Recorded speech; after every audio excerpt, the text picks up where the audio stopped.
Hi everyone, I'm your host, Lee-Davies. I'm a filmmaker, entrepreneur, conservationist, and impact investor. And welcome to our Future Nature podcast. We aim to empower you with the insights and knowledge to navigate the increasingly complex landscape of tomorrow. So brace yourselves as we go on an exhilarating podcast adventure and dive deep into what it truly means to be human in the 21st century. We'll explore the critical issues of climate change, artificial intelligence, biohacking, and longevity, as well as other emerging threats to humanity. And we'll be interviewing the leading change makers, thought leaders, and entrepreneurs from around the world.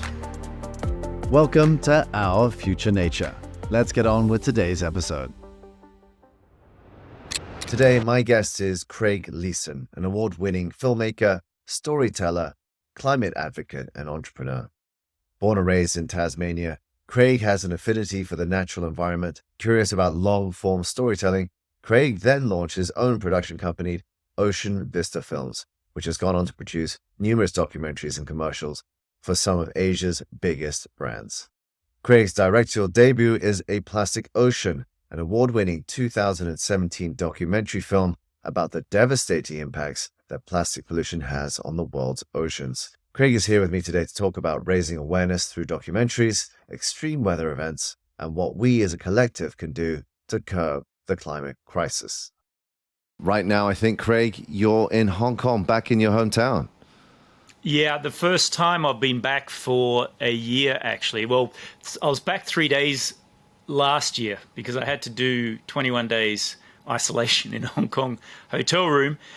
So it's been 2 years since I've been here properly. But thankfully, they've reduced the quarantine. I only had to do 3 days. And in another couple of days, I'll be allowed to be released back into the restaurants and the places of public places around Hong Kong. So I'm looking forward to seeing the old city again.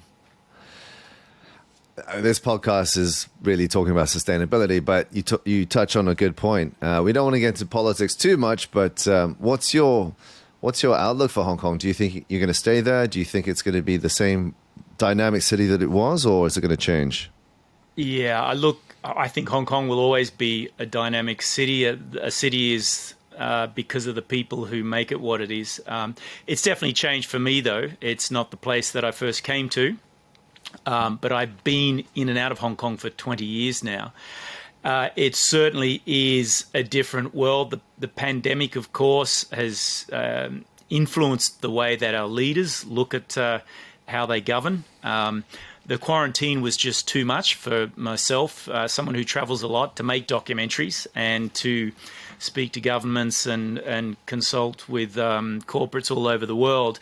It's pretty difficult to do that and to come back and have to isolate for 3 weeks each time you come home and before you can even get back to your office and start work again. So that was just impossible for me to do, particularly when COVID hit. I had just gone to Glasgow to do the post-production for the new film, The Last Glaciers, and 2 weeks after I landed, the COVID hit, and 2 weeks after that they shut down the UK, and I got caught in Glasgow for 6 months during the first part of it. So that's a terrible place to be locked down in. Sorry, Glasgow.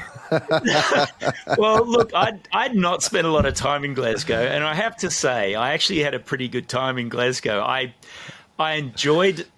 I mean, you know what I enjoyed most? I actually was forced to stay still and be in one place for more than 2 weeks. And it was really cool to be able to do that and just focus on getting things done in one place, not having to worry about traveling and organizing it all and being in different places. So I've got a really good and positive feel about Glasgow. And we're allowed out 1 hour a day. And so I went to the parks. I made friends with all the squirrels and ducks and all the other animals that weren't incarcerated by COVID and wandering around freely, and enjoyed the experience. And we did manage to start production on the film. We, even though the studio shut down, we organised optic fibre cable between my Airbnb, the editor's house, and the master controller in the lab at the studio who was allowed to work there. And so it took 3 times as long to edit because with 5-6K footage going through tiny pipes, we had to squeeze it all through, and things crashed, 5-6 times a day, and it was frustrating. But ultimately, we had no choice but to keep going. So, I've got fond memories actually of the start of the pandemic in terms of a work perspective, but it didn't let me come back to Hong Kong. No, I take that about Glasgow. I spent many years in Scotland for university. I was actually in Edinburgh, but Glasgow has wonderful people.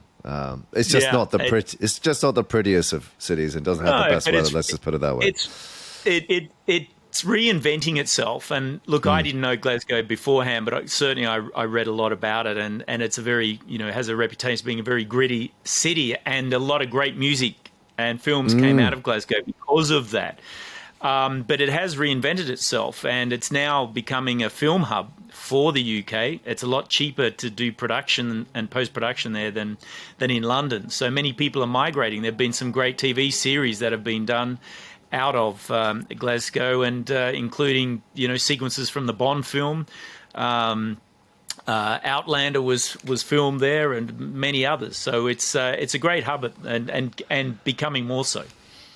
There you go. This became a great advert for Glasgow and moving your production there. But anyway, the point of the story being that you created this film, The Last Glaciers. You filmed it, but you had to do the post-production pretty much in lockdown, which is quite remarkable. But tell us a little bit about the overall story, or the purpose and the meaning behind the film.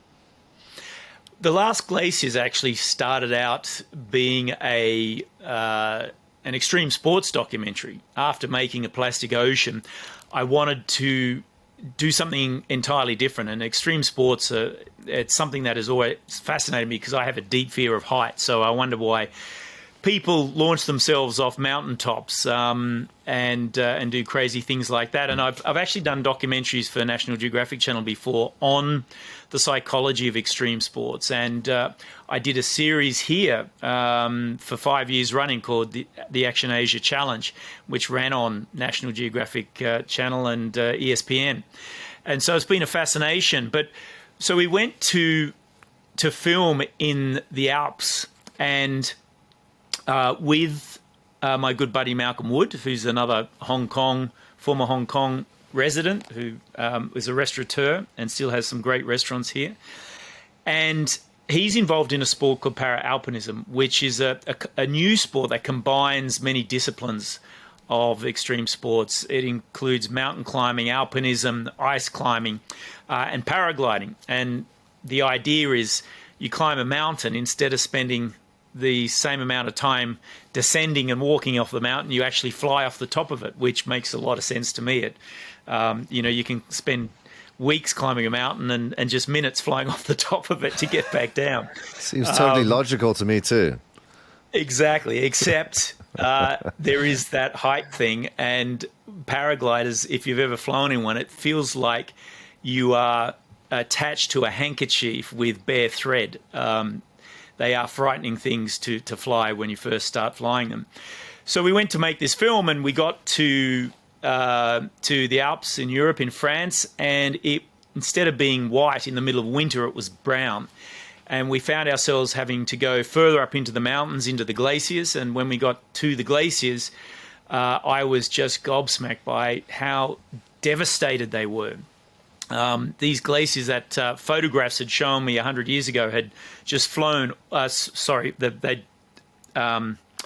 They had actually wended their way through the mountains for many miles and down through to these villages, and they just weren't doing that anymore. They disappeared right up into the mountains. You could see where they'd been, and so I started asking questions about what was happening. And the locals were telling me that it was climate change. The mountain was warming, the glaciers were melting, and over the past 30, 40 years, they'd witnessed the winters getting warmer, the snow was retreating, and precipitation was replacing the actual snow on the ground. And so I wanted to find out more about this, and I went to the local meteorological institute in Chamonix. And the guy who worked there told me that this was fact.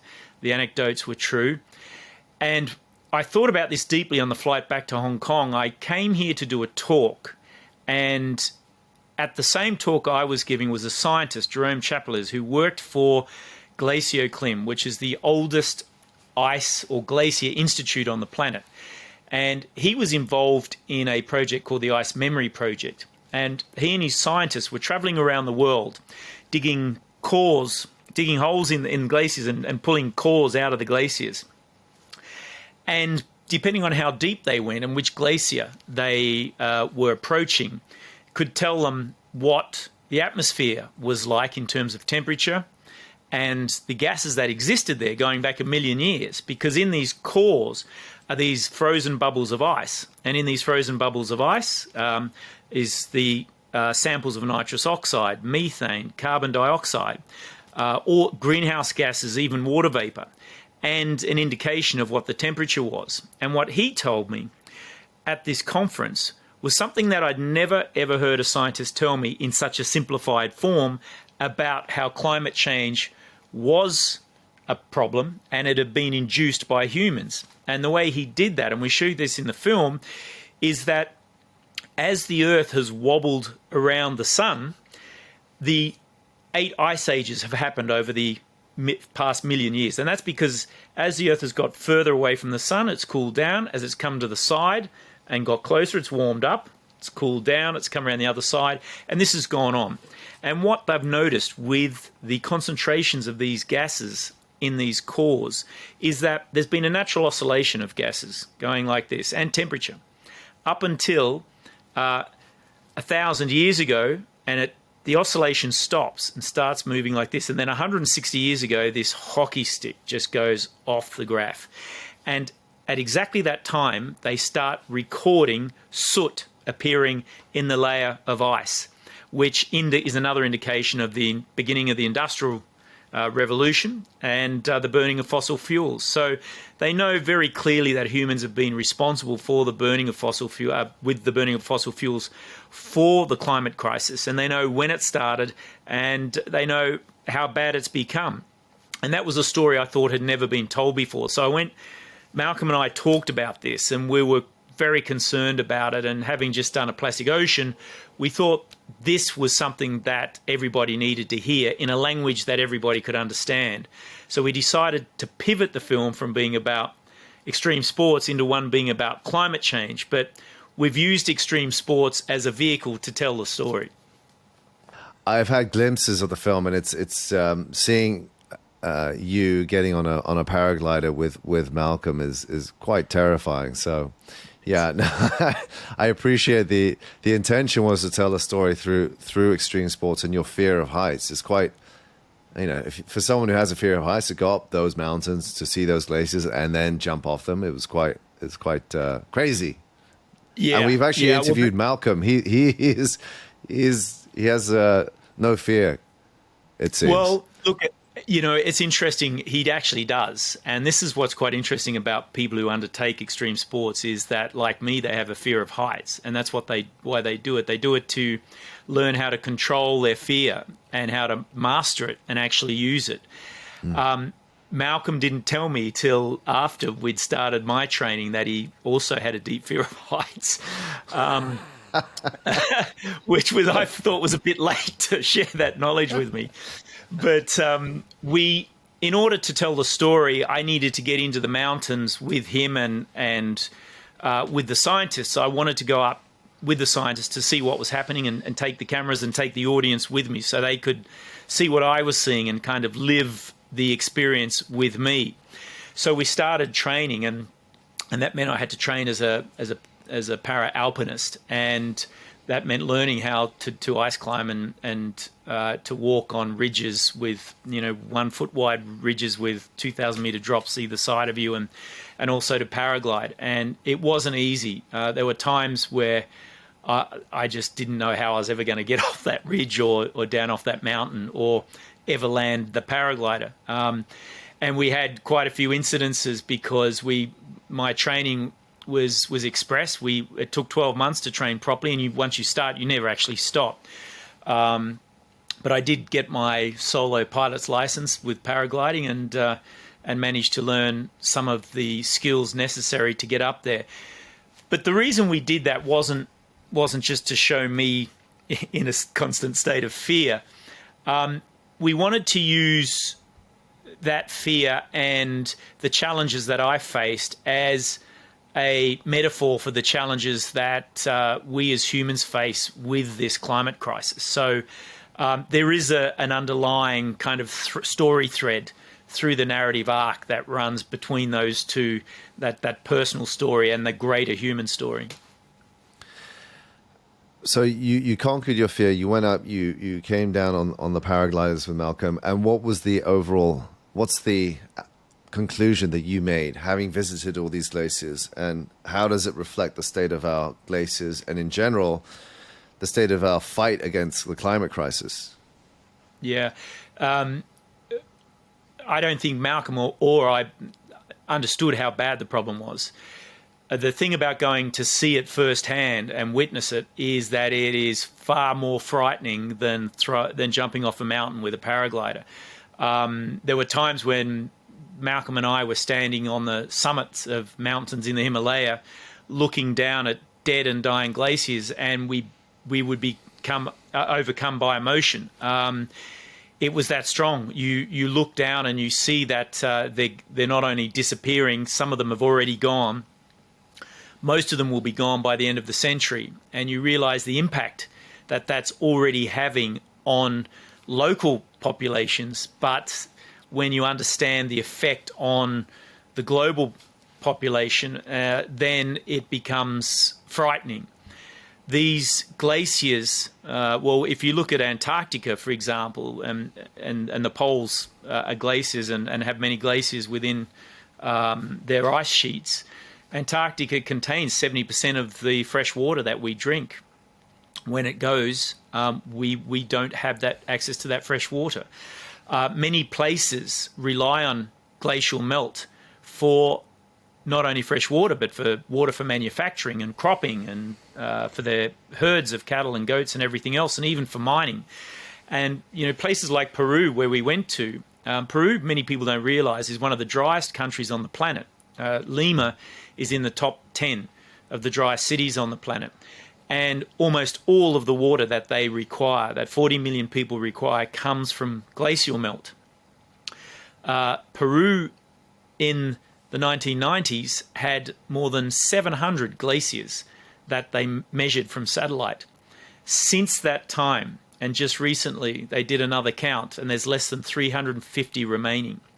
So Peru has a national emergency, and in fact, the government's declared it a national emergency.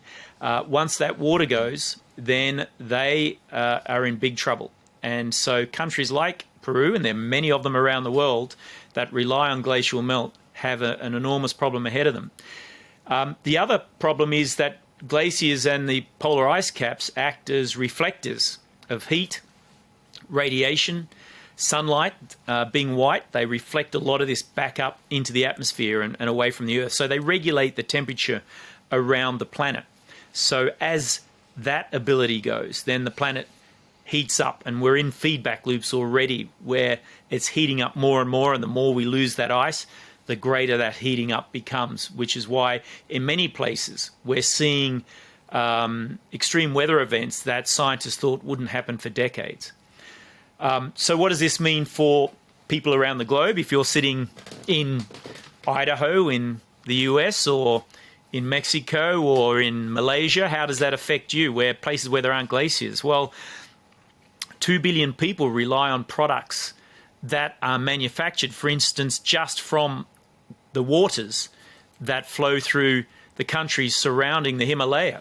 So the Hindu Kush region, you've got China and India and Bangladesh and Pakistan and all these countries which are manufacturing centers of the world. We get our T-shirts and shirts. To manufacture a shirt can take between 10 and 15,000 litres of water just for one shirt.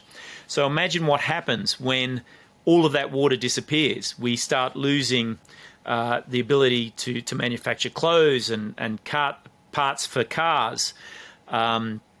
We lose the produce that is grown in these rich environments not only just because the water stops flowing, but because the sea level that it creates starts to encroach on the coastline and to invade the water tables of these places and salinate them, so that no longer can they the soil bear to grow all of the produce that we need. So it's an incredibly complex, interconnected problem that many people don't feel connected to because they don't live near or can't see a glacier, and yet almost everything that they touch or see during the course of their daily lives is impacted by a glacier.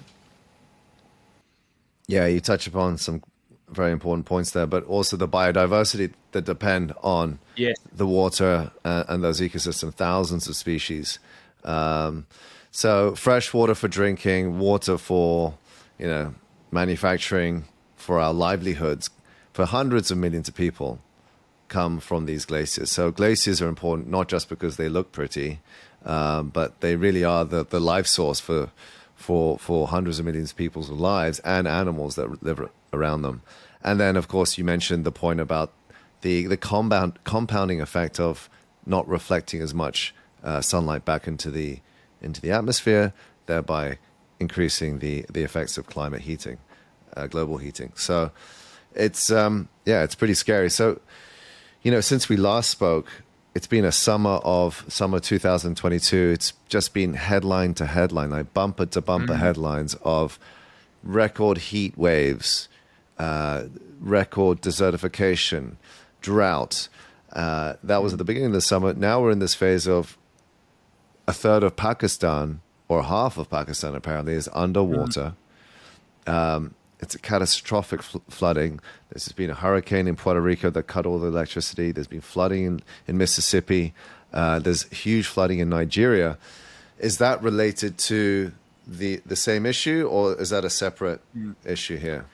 Yeah, no, very much. It's all climate related, as scientists around the world will tell you, because what's happening as we heat the planet, we're supercharging weather events. And we now know, that climate and weather are two separate things. One of the biggest, most influential greenhouse gases, which a lot of people don't realize, is water vapor. And many people think, well, water's quite benign. It's how can that hurt us? Well, what's happening is the oceans are heating incredibly. Most carbon that we release into the atmosphere is actually absorbed by the oceans.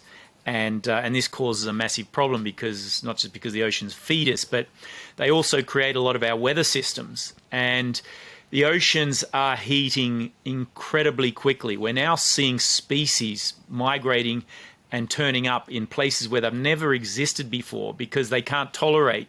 These are marine species, organisms, fish, seaweeds, that can't tolerate the heat in their normal localities, so they're moving to where it's comfortable.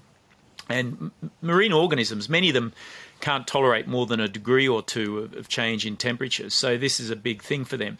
But as the oceans heat, water vapor increases, and as water enters into the atmosphere, it turbocharges hurricanes and typhoons and cyclones that occur all around the world. It's also influencing the jet stream, and it's changing the course of the jet stream.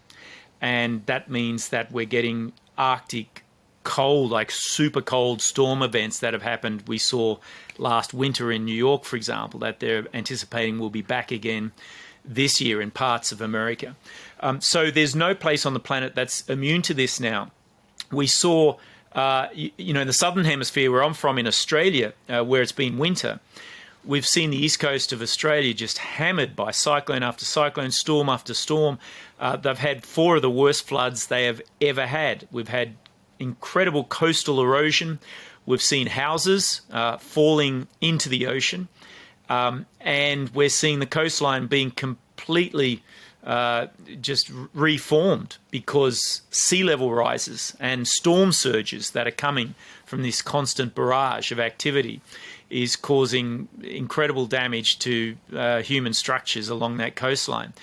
And now, of course, the concern is, given that we came out of the worst fire we'd ever seen in early 2020, is there going to be a repeat of that scenario as Australia and all that water dries up and heads into the atmosphere again?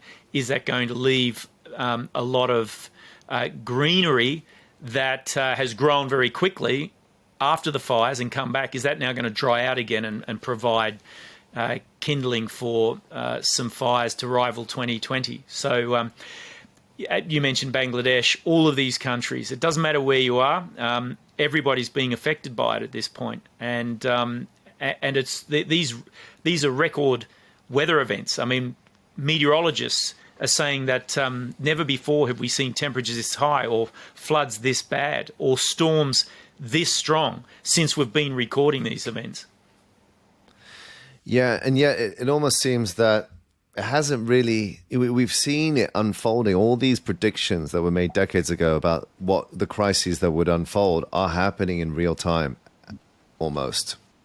And it just seems that people have an inertia around it. Like, okay, it's another record-breaking summer, more deadly floods.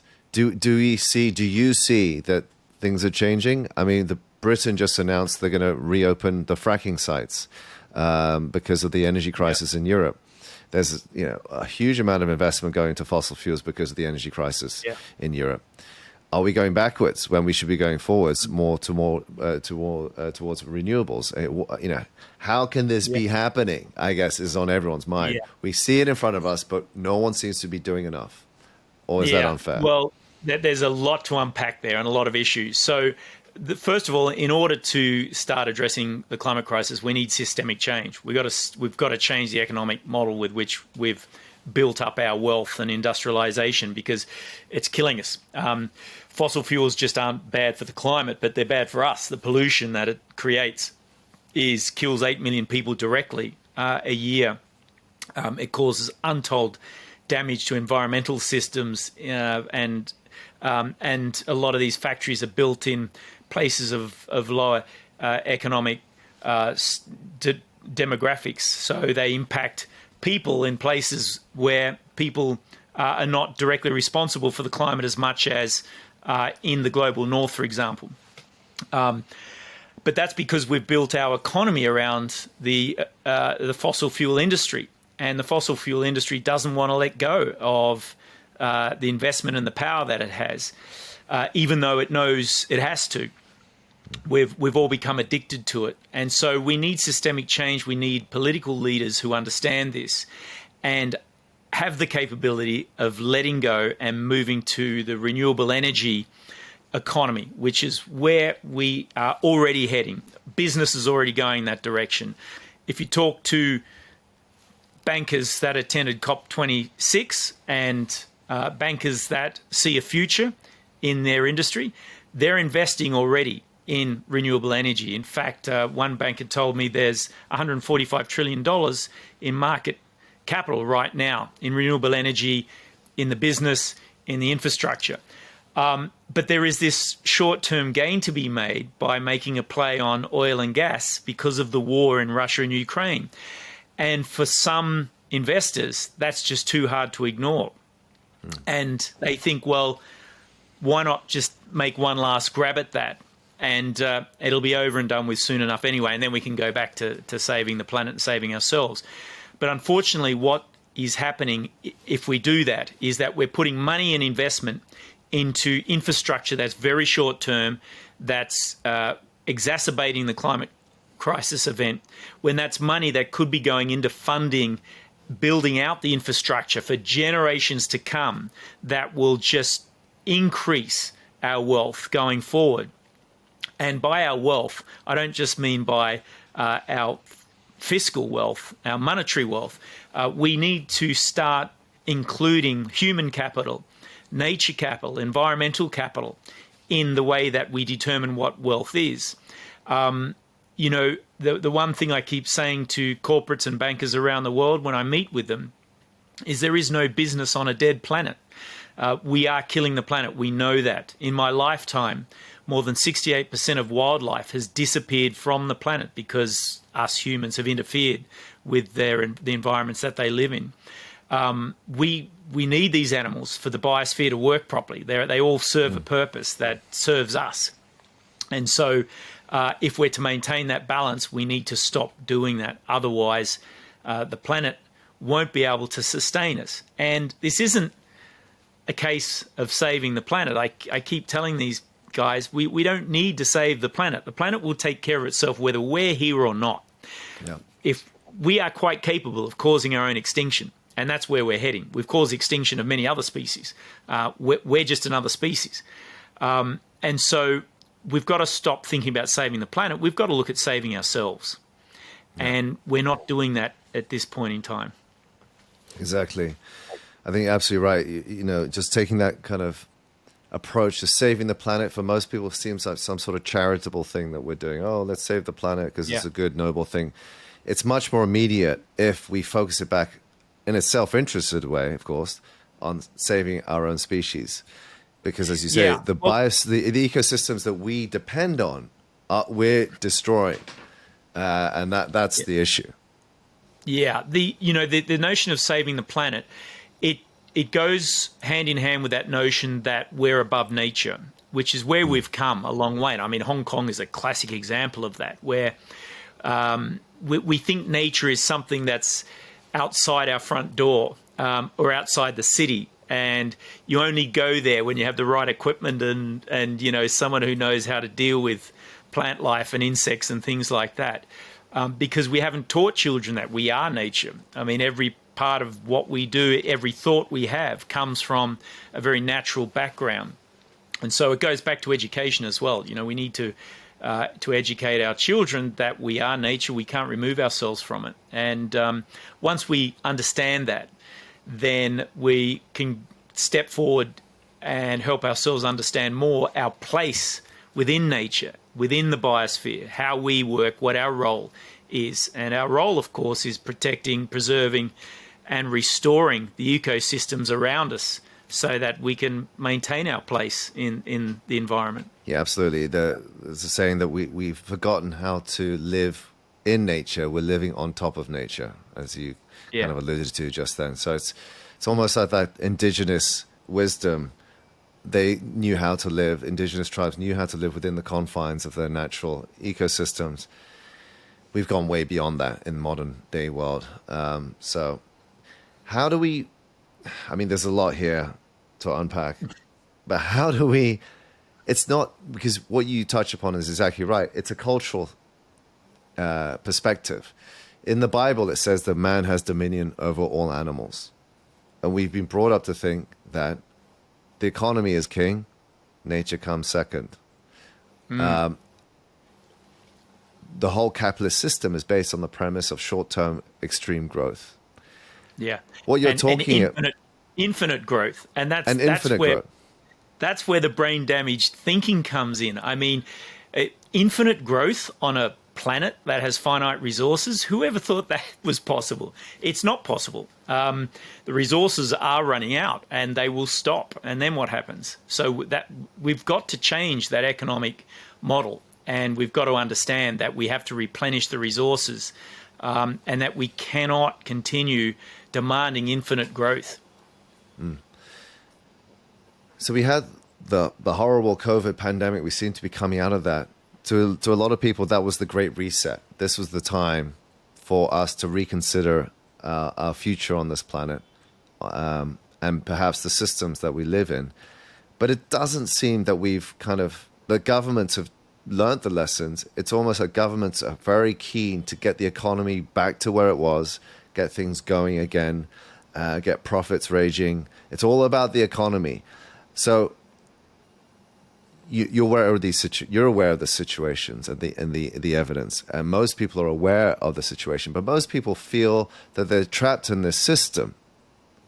You know, we have to pay our mortgages, we have to pay rent, we have to pay the bills.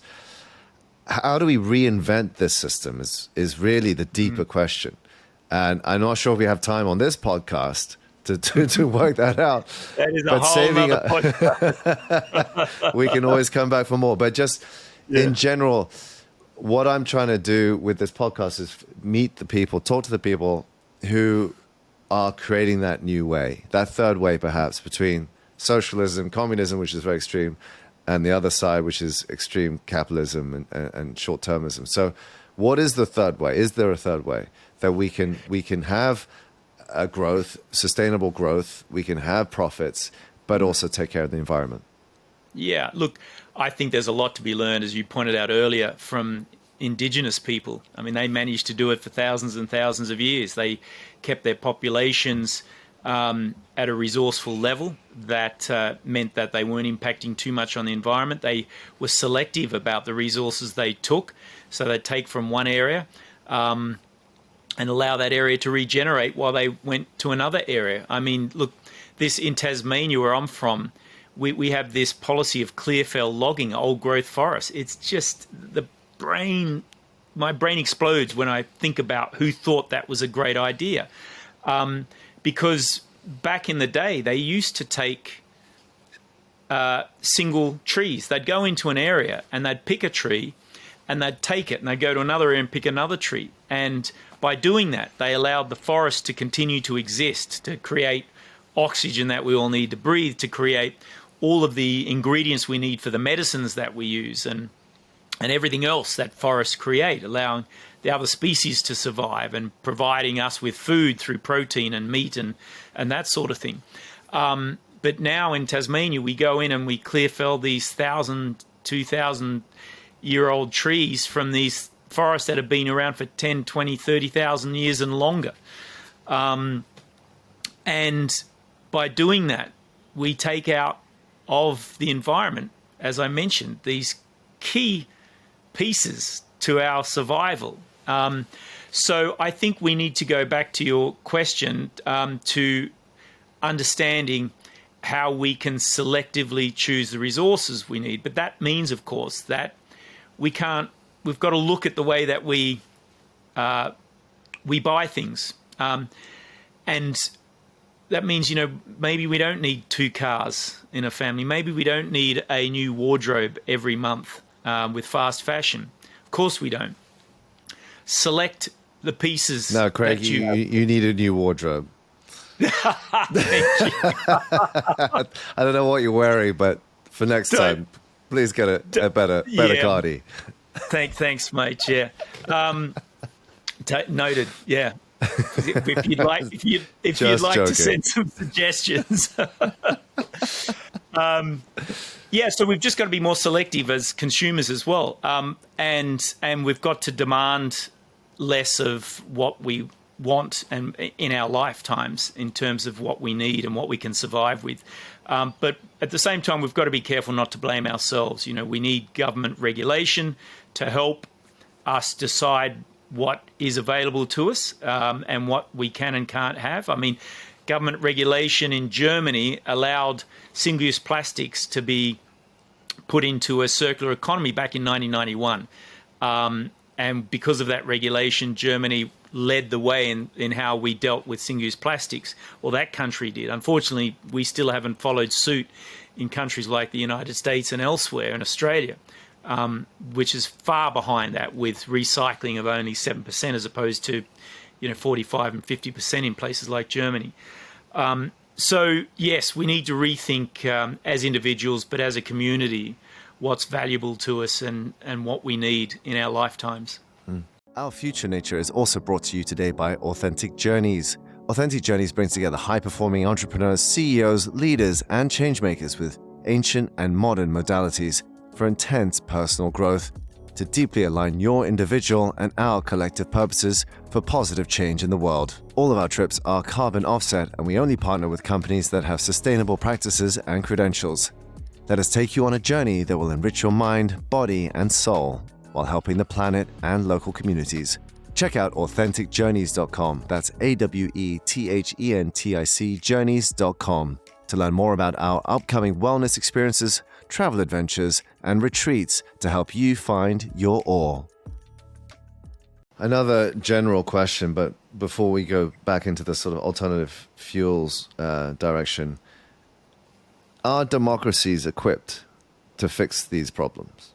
And do you believe that democratic nations can lead the way with the insurmountable problems and web of issues that they have to fix to address? Yeah, big question. I think democracy as a as a principle, is equipped to deal with it. I think democracy that we now have in many places in the world, which is run by capitalism, isn't, because it's going back to that infinite growth scenario. So I think we've got to rethink the way that capitalism works. Certainly, I think democracy is under attack in a lot of countries, and I think you see this where governments have been influenced by lobbyists from large corporate institutions like oil and gas, the coal industry, for example, which are fighting their own corner and have enormous influence within the government sphere, so that governments are now regulating. I mean, in Australia, where, and America, as I see it happening, they're implementing laws against peaceful protest, which I find absolutely ludicrous. I mean, democracies are based on the right of free speech, the right to have your say. Every political leader, every corporate leader, I guarantee you, has been involved in a protest somewhere in their lives in order to achieve what they've wanted to achieve, to become the leader of a company or of a government institution or community. So to turn around and allow these oil, gas, coal, these other institutions to influence them and implement regulations banning people from the right to go to the streets and have their say about how their community should be run, I think is wrong. And I think these are warning signs that we need to take heed of, because if we're not looking after ourselves, then we're not looking after the planet. And yet we need the planet to be well looked after so that we can look after ourselves. So I think we've got to look very carefully at the leaders that we choose. And this is where the solutions are. We choose leaders that have very great intellect about issues like climate, biodiversity loss, single-use plastics, ocean acidification, all these issues that are confronting us now, widely read on this, that listen to the science and are prepared to make the hard decisions, because they are hard decisions when you go against a lot of these corporations. They don't like to lose the power and influence that they have, and they do kick back. And we've seen that happen with people who've done that, like Julian Assange and Steve Dornsinger, and who's the human rights lawyer who defended indigenous populations in South America against oil and the problems they had there. We need those sorts of voices to be stronger. So the more people who stand up for these principles, the better off we'll be. Yeah, in the UK, they're also trying to push through tighter legislation to stop protesters blocking, say, the HS2 railway, and also, clamp down on organizations like Extinction Rebellion. So we are seeing that more authoritarian, if you like, direction popping up in supposed democracies. So, yeah, a very worrying trend, and something that we need to be very wary about. Yeah, and it's happening with conservative governments. Look, if you want an example of where a successful push against that has happened because of these pressing issues facing us all, is in Australia. We've had a conservative government that has ruled there for over a decade, that has ignored the climate crisis, has ignored the environmental issues, has taken science out of their decision-making process, and in fact have banned scientists from many of the departments that they were running in the environmental spaces. And because of that, we saw there were scientific warnings about the fires happening, and the scientists were right down to the month. They predicted those fires would happen 20 years ago, down to the month that they actually took place.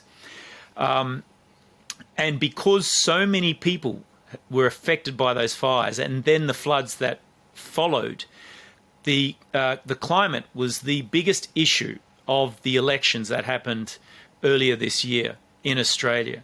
And as a result, the Conservative government wasn't only removed, but many of its key figures in the cabinet weren't even voted back in to government to sit on the backbenches. A lot of independents were voted in. The Greens gained strength, and we saw a Labor government come to power on the platform that they would recognise climate and a lot of these environmental issues. So standing up and making a noise and choosing the leaders that best represent your ideals is the way towards systemic change. And Australia's been a great example of where that's happened. You mentioned a good point about the scientists predicted down to the month that these environmental tragedies or crises would happen. We've had the scientists saying now for decades that these problems would happen. And I think after COVID, there is a larger percentage of the population that believes that the climate crisis is real and it's happening. But there's still quite a larger percentage of the population that denies or doesn't want to believe that the climate crisis is real. What do you say to them? And how does one, because sometimes you're in a discourse or talking to someone about it, and with the climate denier, it just seems impossible to rationalize with them. How do you deal with this? Yeah, look, that's very interesting. When we started the Last Glaciers, one of the reasons we framed it the way we did with the narrative arc, and I wanted the script to be able to be understood by an 8-year-old, because in America, for example, when we started, 96% of the population either didn't agree that the climate was an issue or were outright deniers. And what happened was, after the change of administration, from the Trump to the Biden administration, that figure dropped considerably, and it's now down to around 36% of people don't understand the issues of climate or choose willingly not to. So it goes to show that when the message is changed, it does have a profound effect, and particularly when it's moved from not even being talked about to being put on the table as something that has to be recognised and dealt with. But yet we still deal with deniers. Now, what is a denier? I interviewed a professor from the from the Bristol University in the UK called Stephen Lewandowski, who studies this. He studies denial, the psychology of denial. And his message was very simple. He said, look, deniers generally are, and he said this, deniers generally are either people who work in oil and gas and have a financial vested interest in oil and gas continuing as an industry, or they're free marketeers, people who don't like being told by the government what to do. They're people who want to be able to drive their V12 four-wheel drive truck and burn as much fuel as they like, or fly in a private jet wherever they choose, or own a 250-metre yacht with engines that burn tankfuls of gas by the hour. They just simply don't like being told, so the narrative doesn't fit them. The climate narrative doesn't fit their lifestyle, so therefore they will arc up against it and argue against it. So it's very clear who these people are. Certainly, you find very few young people involved in denial, because we also find that a lot of deniers are older, generally white males, and that's because older people are looking at a shorter lifespan, so they're not considering a long future. They want to be able to have their money that they've worked hard for throughout their life. They want to be able to spend that the way they want to do it and be comfortable for the rest of their life. Whereas young people are looking at 60, 70, 80 years ahead of them, and they have this incredible life ahead of them, and they can shape it any way they want to. And they realise that for them to be able to live out their life and have children and be comfortable, then they need a healthy planet to do that. So these are the basic reasons behind why people deny the climate is an issue and that humans are responsible. Talking a bit about the fossil fuel companies who have pretty much put out most of the carbon emissions. I think the energy sector takes up 70% of all carbon emissions, something ridiculous like that. A report recently came out basically concluding that the major companies have been greenwashing and knew that they were greenwashing, and then also trying to shift the narrative from the industrial regulation to it's all about individual action. So yeah. What do you have any thoughts on that? And how do we stop this? Yeah, look, so this is one of the greatest another of the greatest cons by one of these industries. And it kind of mimics the con that the plastics industry made in the 60s when they tried to blame consumers for the plastic rubbish that was building up around us in those days, by saying that if you don't recycle, then this is what's going to happen, and it's up to you as a consumer to recycle, which took the focus off their responsibility, put it on the consumer so they could continue to manufacture plastics. And here we are today, where it's coating the earth like a disease because of that very clever campaign. So we know that they're capable of making these sorts of campaigns. They're doing it again. They're deflecting now, and they're saying, look, this is a consumer problem because consumers are using our product. They're burning it up in cars, and we're just providing consumers with what they demand from us. And of course, there's two things about this. Firstly, it represents a very big shift from saying we're not responsible for the climate crisis and our product isn't responsible to, okay, we know our product's responsible for the climate crisis, but it's not our fault. It's the consumer's fault. And so we as consumers have to fight against this. Look, we can only use the products that are provided for us and that governments incentivize to be there in the first place. Oil and gas, before the war started, oil and gas was only, and has for a long time only been able to survive because of government subsidies and because they've never had to pay to clean up the pollution that they leave behind. If all of that was factored into their bottom line, most oil and gas companies just simply would not be viable. So they've now moved into deflection, and it's now time that we stood up and said, well, we're not copying this. And in fact, many people are doing that very thing and saying, look, enough's enough. And what we're seeing as a solution now is lawsuits. People are taking matters to the law courts, and they're forcing these companies to actually stand up and be accounted for not only the product, the pollution and the damage it's causing to the human health, but also the legacy they're leaving behind in the environment. And we're going to see more and more of these lawsuits start to take place. And this, of course, is what happened with the smoking industry, cigarette industry, was that ultimately it was brought undone to a large degree by lawsuits that they just suddenly couldn't continue to keep paying. Yeah, it's a very good point you make about maybe we have to revert more to the law and fines to make the economic model less viable and force them to make the transition. You talk about a cop-out there. Let's talk about COP. COP26 had lots of promises. Not much has been actually adhered to, or a lot of countries haven't fulfilled their promises. COP27 is coming up in Egypt. Do you think COP actually makes a difference, or is it just another cop-out this year? Of course it makes a difference because it is widely reported on, and it gives a voice to young people. And COP26, I was at COP26, and there were up to 100,000 people protesting at different points throughout that week. And so it gives an outlet, and it provides the leaders who attend a visual reference to those that aren't happy with the decisions they're making. In terms of actual change and legislation, no. But the COPs are not designed to do that actually at the actual events.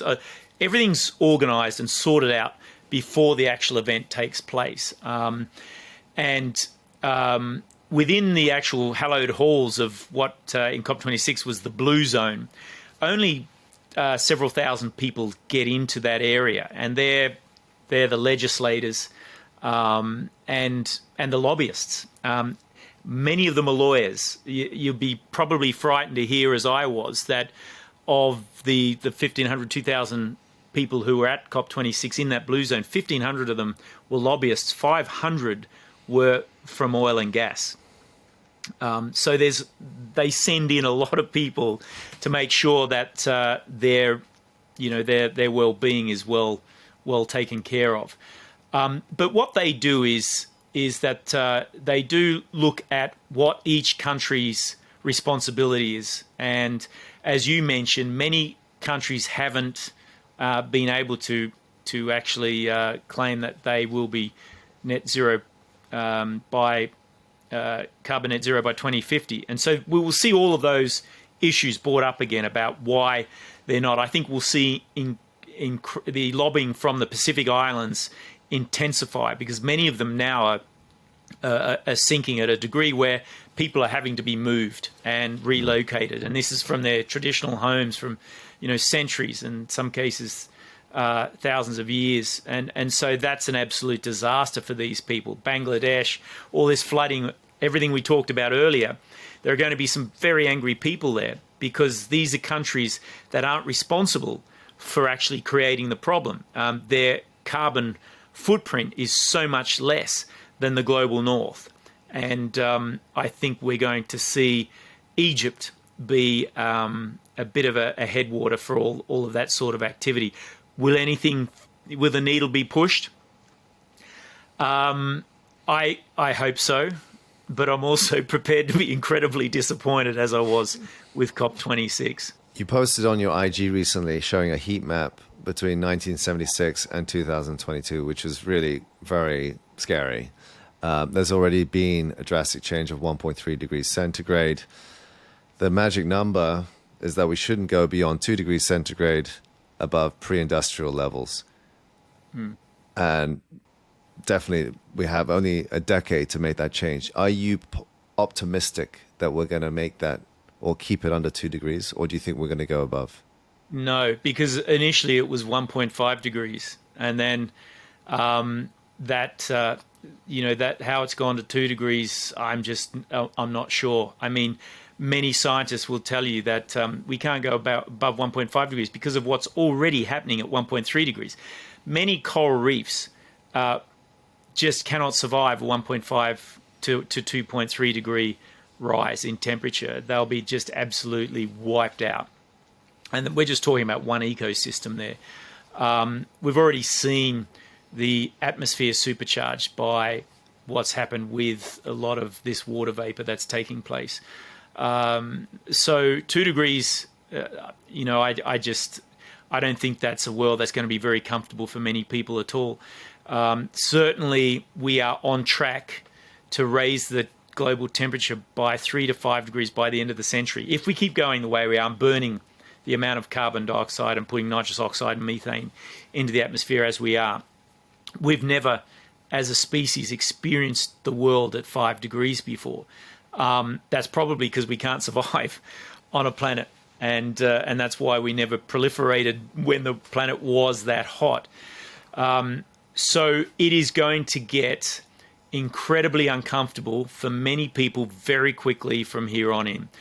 I personally think we need to keep temperatures below 1.5 by 2030, 2050. We need to keep carbon net zero by 2030 rather than 2050, if we're to stop these feedback loops that have already started. So if we've got any chance of rescuing any of the glaciers and the ice packs around the world, 2030 to me is the date that we have to do that. And certainly many of the scientists I talk to say we need a hard stop, because the feedback loops will keep going for decades after anyway, even if we hard stop now and stop putting any extra carbon.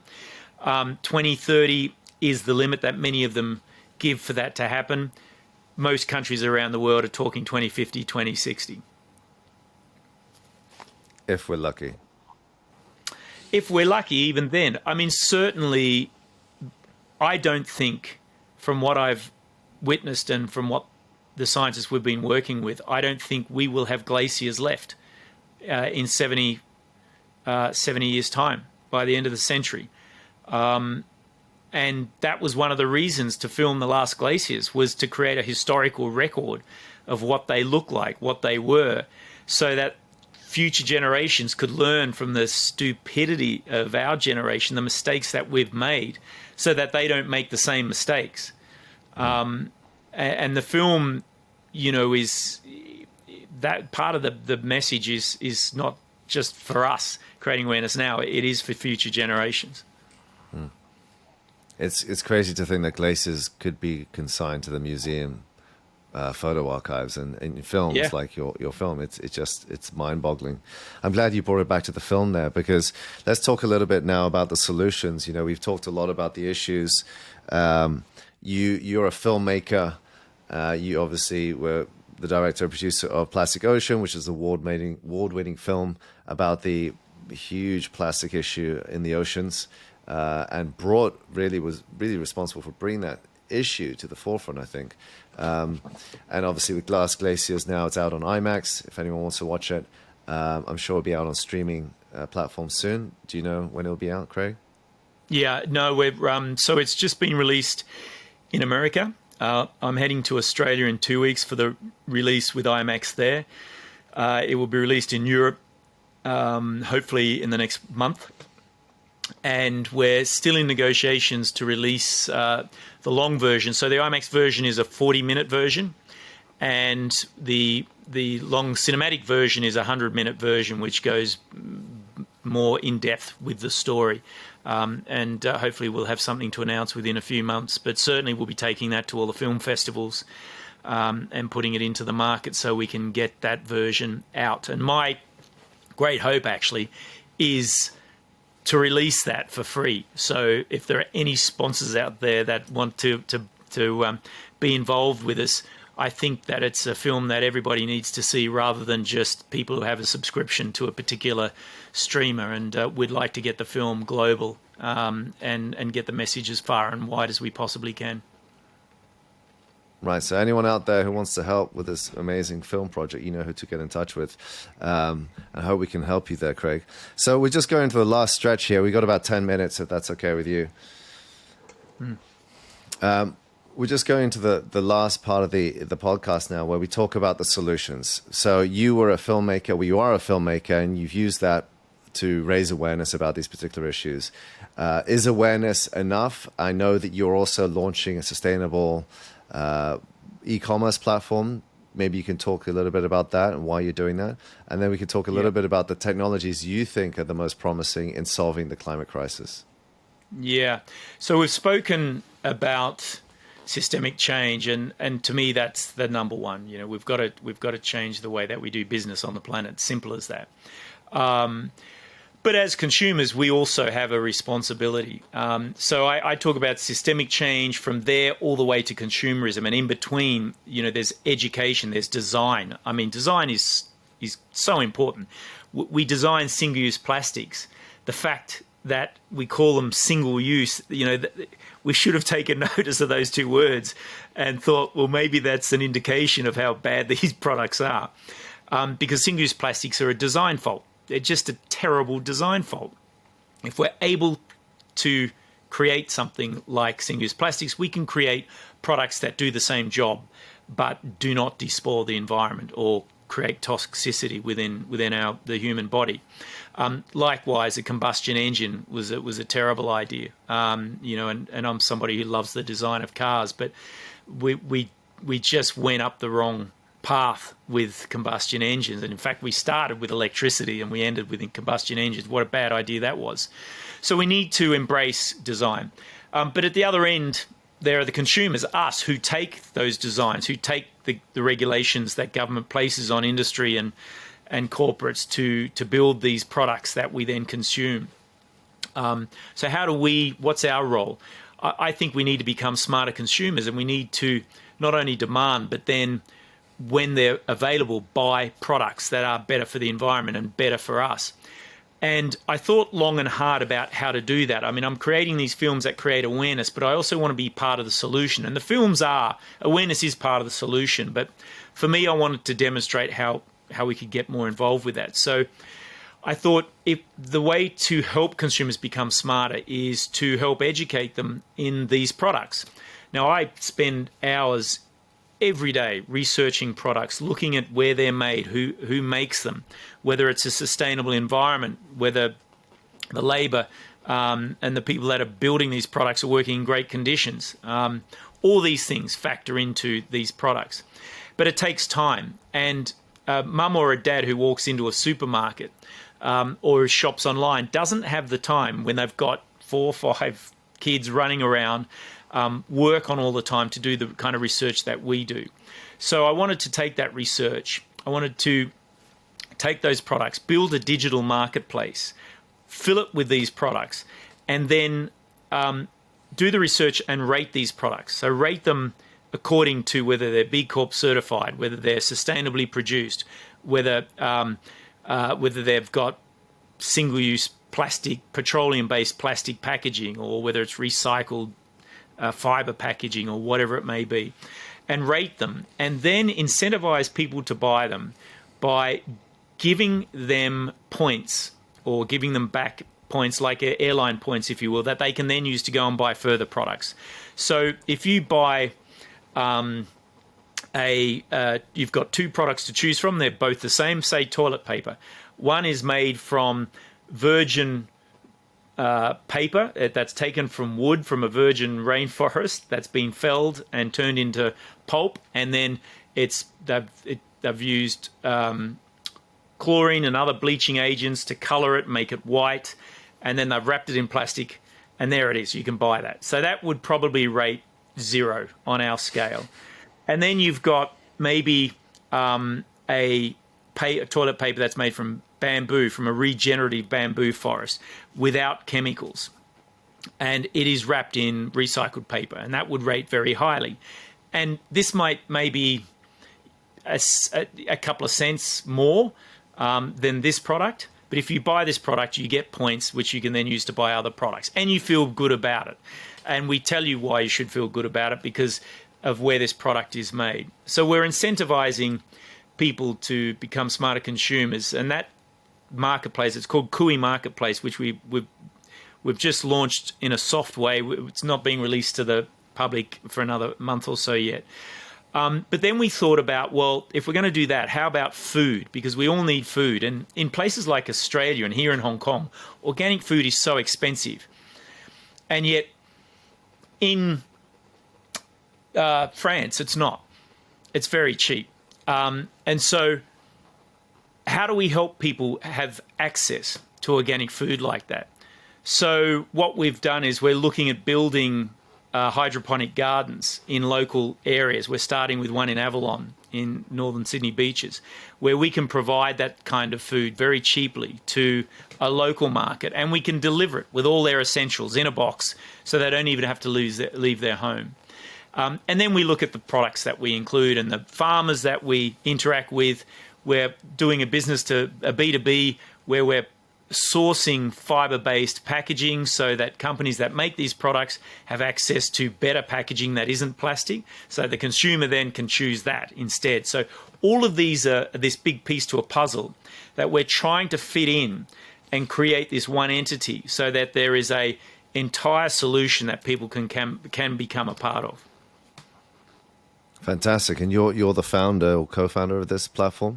Yeah, so my business partner Kazuma Naito, who worked in Hong Kong for many years and became, I think, saw a plastic ocean and became impacted by the message to such a degree that he reached out and wanted to get involved. And he and I have been discussing for several years how we can become more involved on the ground with solutions and help consumers solve many of the problems that we as consumers face. And so that's how this all started. And we're now kind of bringing in people who are thinking along the same lines. And look, a lot of what we're doing isn't new. It's being done in other areas around the world.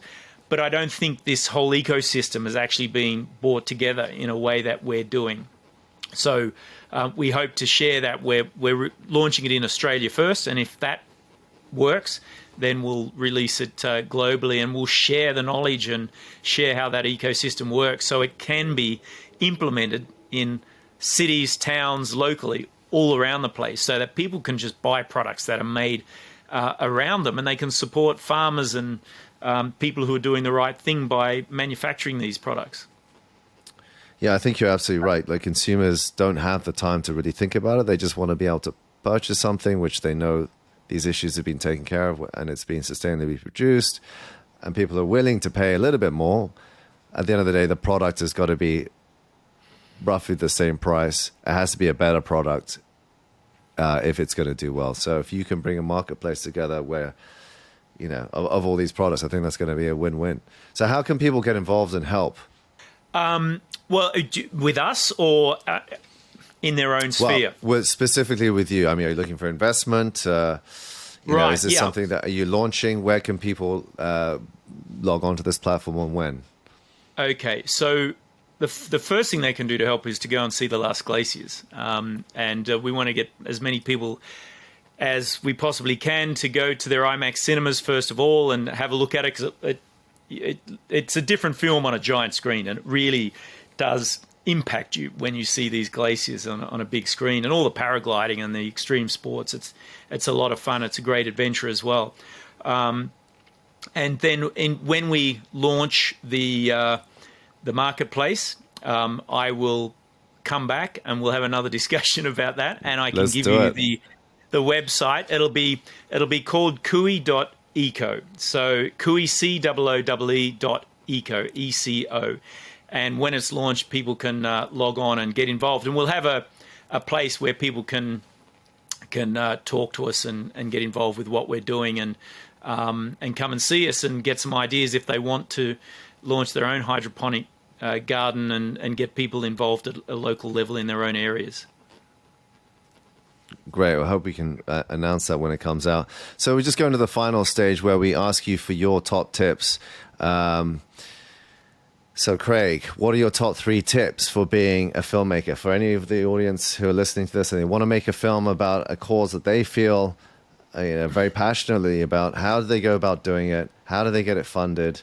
It's a lot of work, as I know, as you know, and it's not always a clear path. So what's your main recommendation for a budding filmmaker? Yeah, well, for a budding filmmaker is, look, go and work for someone else to start with, and run around and do whatever you need to do to gain experience, because making films, as you just said, as you know, is extraordinarily hard work. It can be completely frustrating.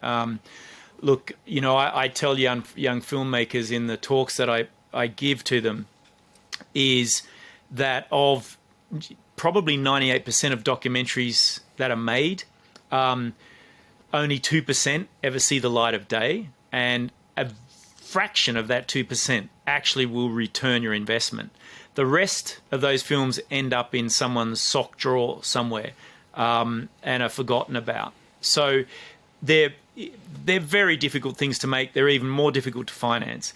But don't let that dissuade you. If you're passionate and you don't take no for an answer, first of all, as I said, get the experience necessary to make it happen, or find a filmmaker that you can work with who can do it for you.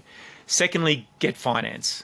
You have to be financed because you have to pay people. The notion that impact and environmental filmmakers should work for nothing or should invest all their own money in these projects is ridiculous, because these films need to be seen by everybody, and we can't have filmmakers going broke and becoming destitute, because then we'll never see these films nor the important messages. So go and find people who subscribe to your idea and to the issue that you want to highlight.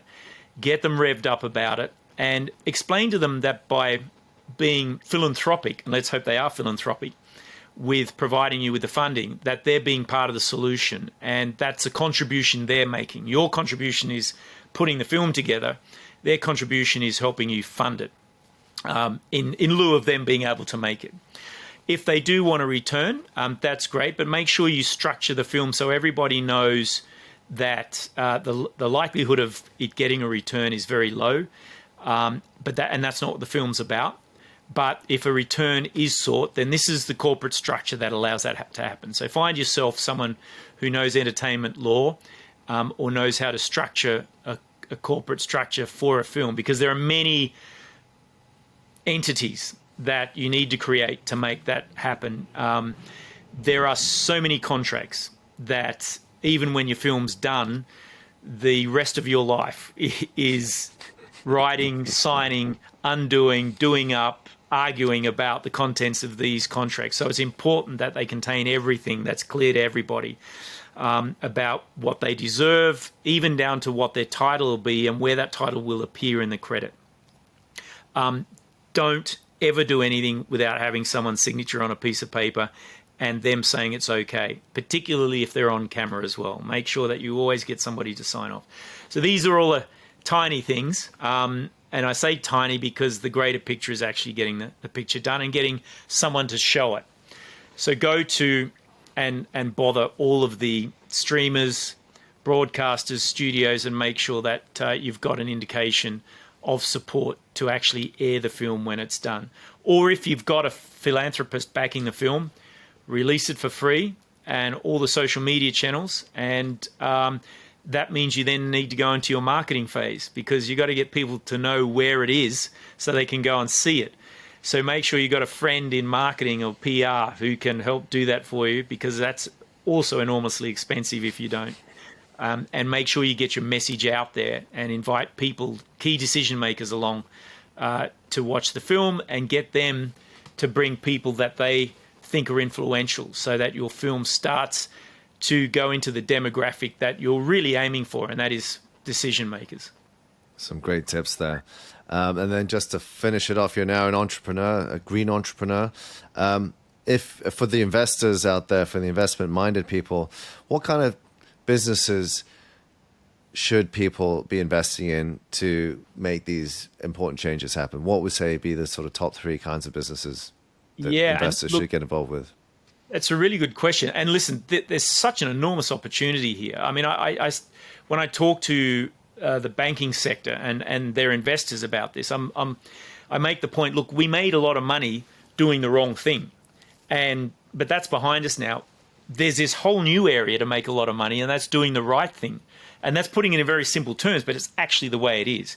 There are so many entrepreneurs, young entrepreneurs out there now that are creating alternatives to single-use plastics made from algae and seaweed. And because of that, we're getting plastics made of seaweed.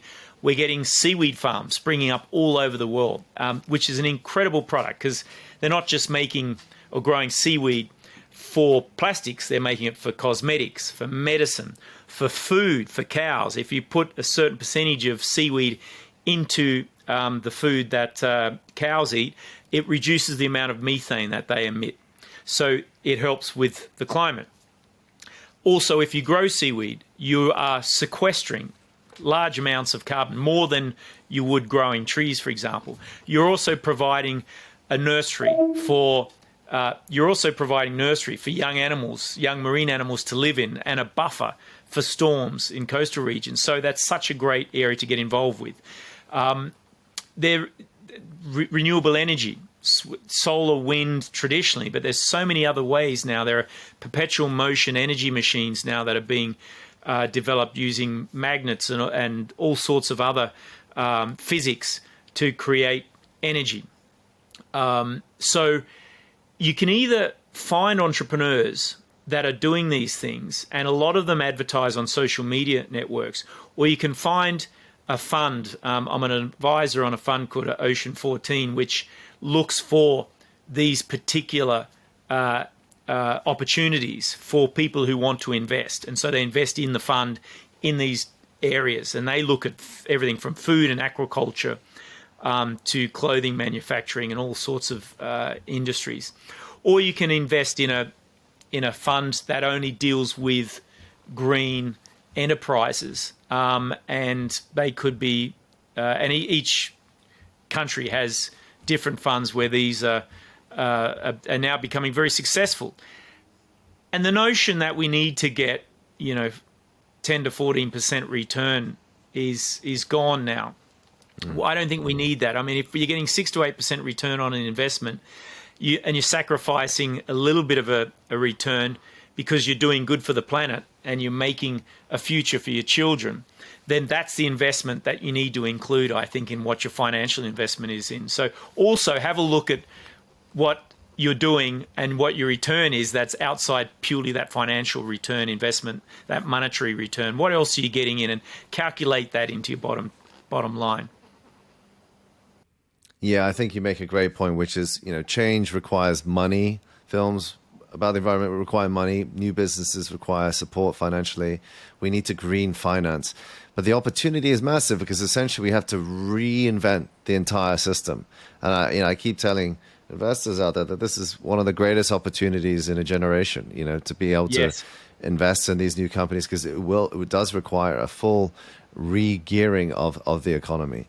So very exciting times indeed. If we use this time right now, this recession that we're going into, to retool and go, okay, Now we can clean the slate. This recession has been caused because of many of the factors that are creating the problems we've just talked about. Let's look at the future, and let's look at how we get there by engineering new platforms that make that happen. And it's an opportunity for the market to start again, and for investors to take opportunity. Absolutely. Yeah. Craig, we have so much more to talk about, but thank you so much for your time. I think that brings us to the end. I think we'll have to have another podcast to pick up on the larger issues that we mentioned. It's been a real pleasure having you on the podcast, and I hope to be able to announce your platform when it goes live. But for everyone who's listening, please check out The Last Glaciers. It's an amazing film. It's on IMAX at the moment, but the longer version will be out soon. And if anyone's interested in sponsoring the film, please get in touch with Craig. Craig, what are your social channels? Thanks very much. Instagram is the real Craig Leeson. Somebody else has Craig Leeson, so that's what they gave me.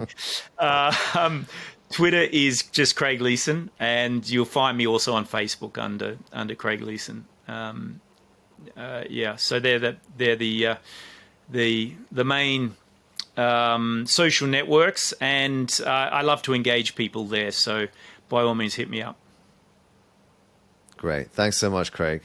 And looking forward to having you back in the future. Thanks for the opportunity to chat. Good to talk to you again. Thank you for tuning in to Our Future Nature. Please remember to like and subscribe to keep up with the latest episodes. And if you enjoyed the podcast, it'd be really helpful if you could take a few minutes to leave us a review on Spotify or Apple Podcasts. Please also follow us on Instagram and Threads at Our Future Nature Pod for behind the scenes and additional resources, or on X at OFN_podcast. That's OFN_podcast. You can find our social media pages on the podcast episode description. You can also follow me at Lee-Davies if you want to be updated on the work that I do in green entrepreneurship, advocacy, and conservation.